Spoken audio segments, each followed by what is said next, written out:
Tell me what's going on. So it's Thursday, and on Thursdays, Ray Vosberg and myself prepare hot meals for the people in the warming hub.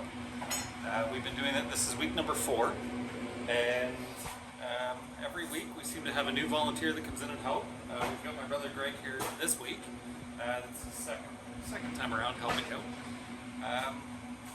We have been asking people to make donations, which is just like an e-transfer to hotmeal@jimcorkery.com. It goes straight into our account. So far we're up to $820, and we figure that's at least enough money to get us through another month's worth of weekly meals. And as long as there's money there, we'll keep doing this. This is our plan. Why did you start it? And it was the Masons that started, like because you were at the Masonic Lodge, like you're doing, say, or what? It wasn't such a formal idea. It was a couple of Masons that came up with the idea, which again we ran myself. And it's just a way to help those less fortunate. So we're at least able to keep a roof over our head and a warm meal in our belly. So it's a way to kind of give that back to those people who can't quite do that for themselves. You get a letter like that from Transition House. What's that? How does that make you feel? It just kind of, at least for me, it's a nod that you're doing the right things, we're going in the right direction, that I didn't screw up. And so that's really the idea. We've had donations from a whole list of individuals, anywhere from, I think, really, I've gotten a bunch for $20. I've gotten at least one donations for $200, and everywhere in between, and it all helps. So again, we have an average cost every week of about $100 to $200, depending on the meal that we're doing. So currently, with the $800 balance we've got, we're thinking we've got another month that we can keep doing this. So all the help we can get, the better.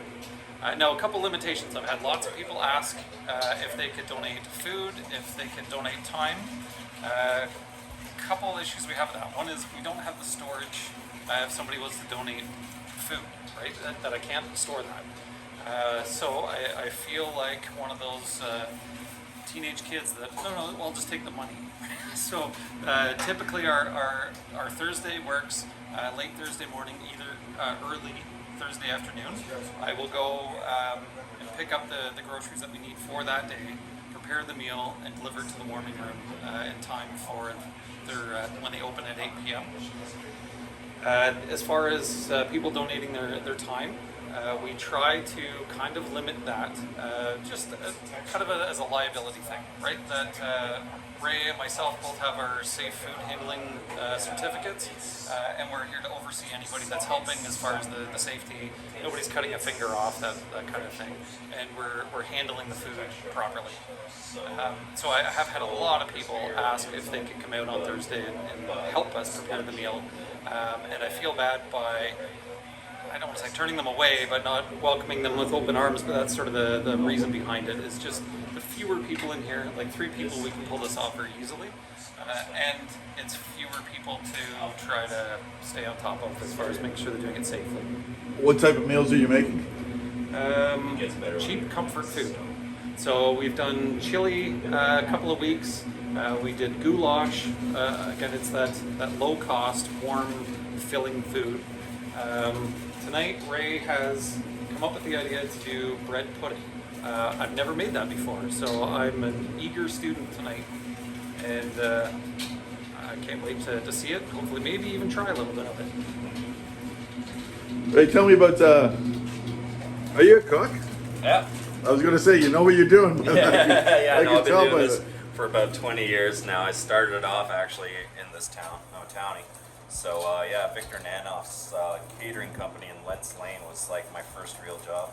And then from there, culinary school and all the rest. But yeah. What's this mean to you for doing something like this? It's just, it's a good deed. I mean, it's happening. We see it all around us. Most people want to scoff at it. And there's 2 attitudes towards it, scoffing at it or doing something to help it out. And Jim approached me about it. I said, yeah, like, this is good. I run a seasonal business, so I have time to be able to do this. If not, probably wouldn't happen, but if the goals are met, then we'll be teaching everybody how to do this. More people volunteer, more people learn, more people, more helping hands, then we can just keep going forward with it. Maybe one day without us doing it, and somebody else taking it over, which is always the goal of anybody's when you start a foundation or a good deed sort of thing. You did this in Toronto too. Or I've done it in a few places with a couple different, not necessarily organizations, but groups kind of like this. You know, everybody kind of reaches out when you're in culinary school and they said we need a helping hand. So if you just show up, usually it goes towards either a credit or something like that. And yeah, so learn a few tricks of the trade and what people are after and what you can actually accomplish. So, and again, it's a budget thing.